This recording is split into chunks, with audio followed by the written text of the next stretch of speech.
Hey, Chris, thank you for using the hashtag Kabuki Please Coach Me.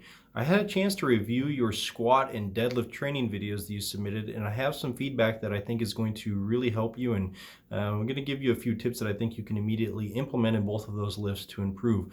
So we'll start with your squat. There's two things that I really noticed in your squat. Number one, actually, there might have been a couple more than that. The first of which was your feet. So in your left foot, you definitely have a bias towards foot and ankle pronation. And foot and ankle pronation is a rolling to the inside of your foot. And it's most noticeable as you're reversing the bar out of the hole. In your right foot, you have a slight bias towards ankle supination, or a rolling to the outside of your foot. And this is evident by we can see that happen through the actual muscular firing of the feet, as well as the differences in arch height between your left foot and your right foot.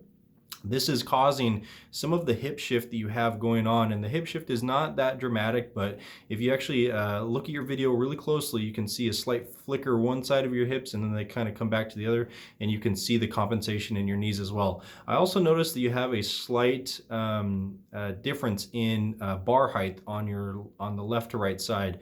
The left side of your bar when you're squatting is just slightly higher than the right one. Not a ton, and it might not even be enough to cause for concern. It might have just been a difference on that set, but sometimes that can be due to scapular retraction issues from one side to the other, whereas you have really good retraction on one side and poor retraction on the other side is going to lead to a slight angled bar on your back. The next thing that I noticed, and this is also true for your deadlift, is your breathing and bracing mechanics. Now, I wouldn't say they're really bad, but you do have some opportunity to redirect some of the pressure and tension you're creating into your abdominal cavity and less so into your chest. You do a pretty good job of bracing, but as you go to take that very last bit of air before the lift, you do begin to elevate your rib cage, shoulders just ever so slightly. And it might not seem like much, but it is going to contribute to better or worse energy transfer.